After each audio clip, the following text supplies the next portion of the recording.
AEW. Hello everyone, welcome back. AEW, proving why once again they are the best wrestling company on planet Earth today, as they had a killer pay-per-view for AEW Full Gear. Let's get into another episode of pay-per-view review. We kick off with probably one of the most highly anticipated matches for the year. The 7-month story has led to this number one contendership match between Hangman Adam Page and Kenny Omega in the World Eliminator Tournament final. See, these two former tag partners, tag team champions, they went hell for leather. Oh my god, these two absolutely killed it straight from the back. Just Kenny obviously being more aggressive than normal, but these two, they had the counter for absolutely everything. They knew each other like the back of their hand. So just quick counter. Literally, the match didn't have one dull moment in it. The finish was really clever as well. Kenny, one-winged angel, boom. So he didn't let Hangman get in that buckshot lariat, which is important. This match, I'm giving it a 9 out of 10. That's how good this show started off. The first match is a 9 out of 10. Then following this, we had John Silver versus Orange Cassidy. Orange Cassidy super over with the fans. And so is John Silver. He's really stood out in the Dark Order. And that you want your stars to be charismatic and stand out from the crowd. And he's done exactly that. These two had a good match. This was more of a bit of a joke, light-hearted match. You know, they both got very gimmicky. So Orange Cassidy put his hand in his pocket. Silver just flexing because he's built like a brick. But Silver had an impressive showing, but Orange Cassidy picked up the win as expected here.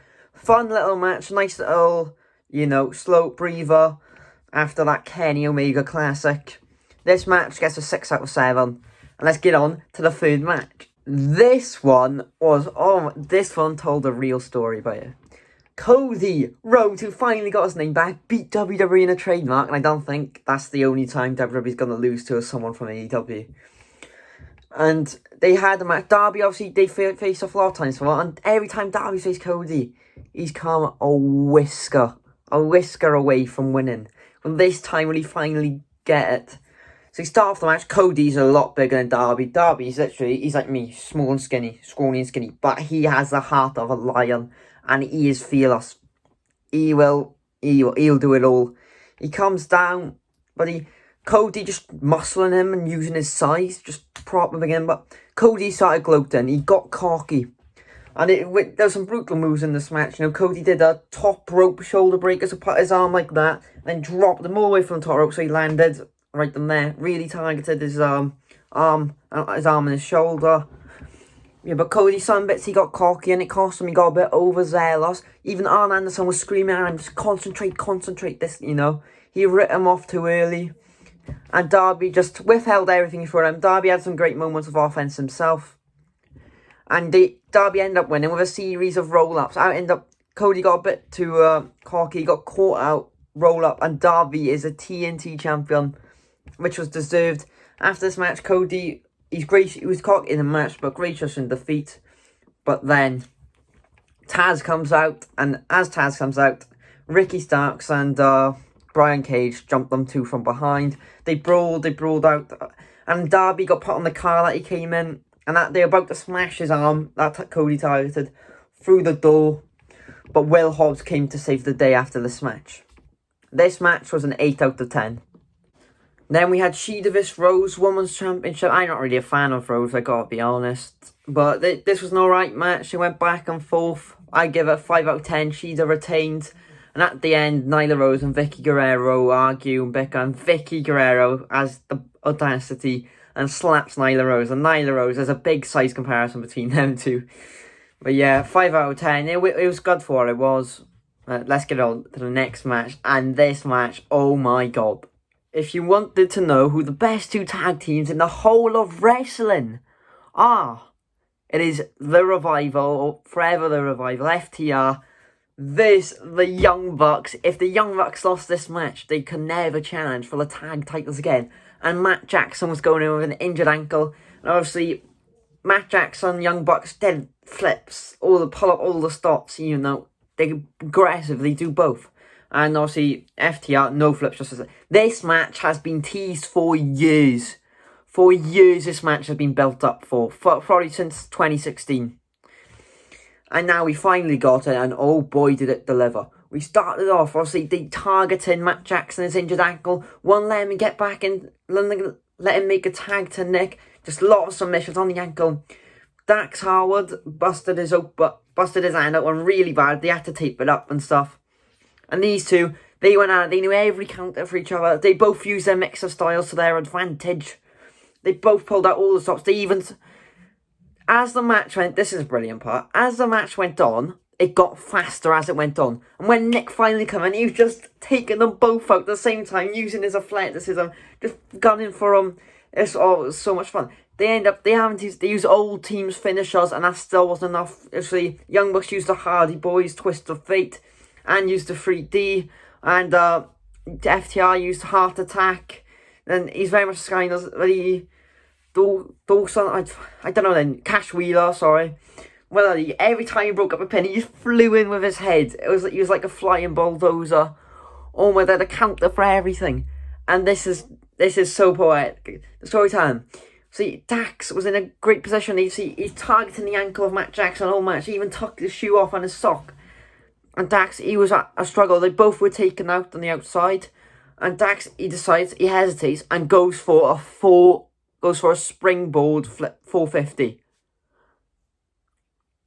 No flips, just this has been their motto, and they got taken to the limit. They run out of all their offense, so they had to go for a flip, and that's what cost them. They went against their own ethos, and Matt rolled out, super kick, and the Young Bucks finally win the title. And after this, Kenny Omega comes out to celebrate. He just won, and in the background, it's an amazing shot. By the entranceway, you just see Hangman destroy. Obviously, ever since he lost that first world title match against Chris Jericho, he has been himself. He was resorted to drinking, and he's just been, feeling like he's not good enough to be in the elite and with the elite. As Kenny and the Young Bucks celebrate, and the new tag champs, the Young Bucks. And for the first time ever, ladies and gentlemen, we have our not first time actually, second time ever. We have our first 10 out of 10 tag matchup. 10 out of 10 for me, this match. And let's see how they could possibly follow up from this. Right. This match is very hard to explain. Sammy Guevara vs Matt Hardy in the Elite Deletion match. It was very similar to the match Hardy did in TNA with Jeff, the Ultimate Deletion. See, Matt Hardy comes in a monster truck, crushes the golf cart that Sammy Guevara drove into the compound with, and they start brawling. They brawl throughout the arena, the compound, brawling through the woods. Matt Hardy got a scepter out front and they start whacking him with it. This is brutal as well. They've ended up, there was a ring in their backyard. They do a massive bloodline they were fighting in. And Santana and Ortiz does come in, and they jump up. Matt Hardy had Private Party on hand to save him. And these two come in, they brawl in. Then Matt Hardy goes off, gets firework projectiles, and starts launching it at the ring and launching it at Sammy Guevara. And Sammy manages to do the same, and they're just shooting fireworks at each other. This is stupid, silly crap wrestling, but it was entertaining. And in one part, they fight them by the Lake of Reincarnation, which spoke the birth of broken Matt Hardy. As Matt Hardy's about to get the advantage, Gangrel comes in with the Hurricane, last a throwback, and he distracts Matt Hardy. Sammy gets the advantage, but Matt fights back, frees a Hurricane out of Gangrel, and starts beating up Gangrel. So you had Gangrel fighting with Santana Ortiz and Private Party. This all led to the Deletion Dome, I think they called it. Matt Hardy locked in this little warehouse thing with Sammy. There was a ring set up with a massive ladder and a table. And Sammy took apart the ring rope, started choking Matt Hardy with it and hitting him with the hook that he used to hook it on, which is a big metal hook.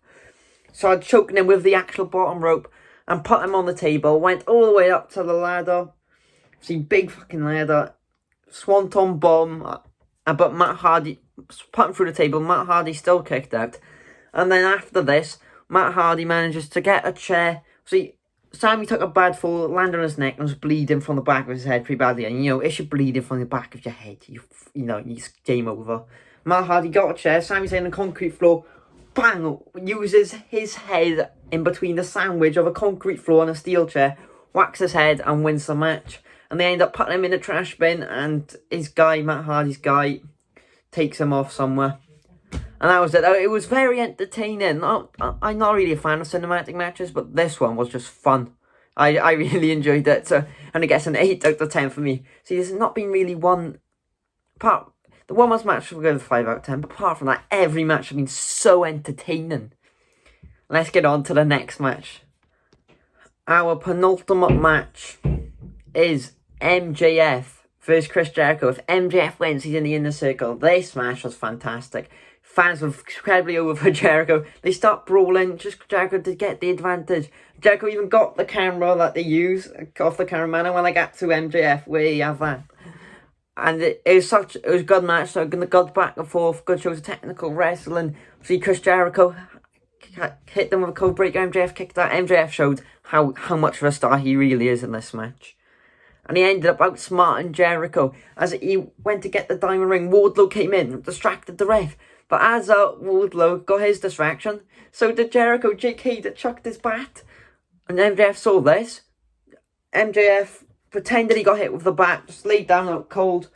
And Jericho had the bat in his hand. The ref turned round and was like, what's going on here then? And as they were bickering, MJF rolls him up and wins and joins the Inner Circle. So does Wardlow, and Jericho welcomes him with open arms. So now Jericho and Wardlow are in the Inner Circle. This was a great match. 8 out of 10 for me, and let's get on to the final match. And oh my, this final match is brutal. Moxley versus Kingston in an I Quit AEW World title match. And these two both paid their dues on the indies, but Kingston, he took 10 years to get to AEW. When Moxley, obviously, he went to WWE, using WWE for a long time, and AEW. Right, where do I begin? Start off just fighting, just punching, bang, bang of that, gritty wrestlers these are. Then the match gets written. Moxley goes ringside, barbed wire bat, just bang, hits Kingston with it, and again. And then Kingston gets back into it. He uses steel chairs, the lot. Kingston gets the barbed wire, wraps it round his own hand, and punches Moxley in the face with it. Barbed wire on his hand. Just doing that. It was absolutely brutal. At one point in the match, they set up the chairs like that. So it's like a chair bridge, really. And Kingston gets suplexed onto it. His back landing on the steel chair. Must have hurt like hell. And a lot of barbed wire moves used in this match. I think at one point Moxley as well started wrapping the barbed wire around his face. Punching Kingston with it. The match really changed though when the thumbtacks came out. Oh, the thumbtacks. Eddie Kingston had it in the bag, sprinkled it over, and Kingston suplexed Moxley, all his back, all covered in thumbtacks. And if that weren't enough, Kingston got some in his hand and just punched Moxley in the face when he had thumbtacks stuck there, like near his brain. It was it's a ludicrous match. And the match, they'd brawl again, see, throwing each other with everything you got. And Moxley went, right, you really don't want to do this.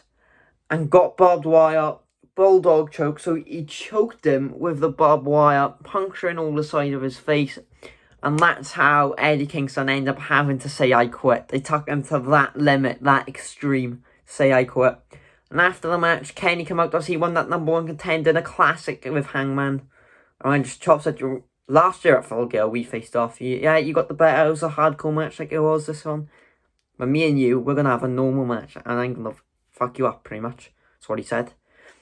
And this match, now this is the first time ever, on the same show, 2 matches going to get a 10 out of 10 rating. Eddie Kingston vs Jon Moxley, 10 out of 10.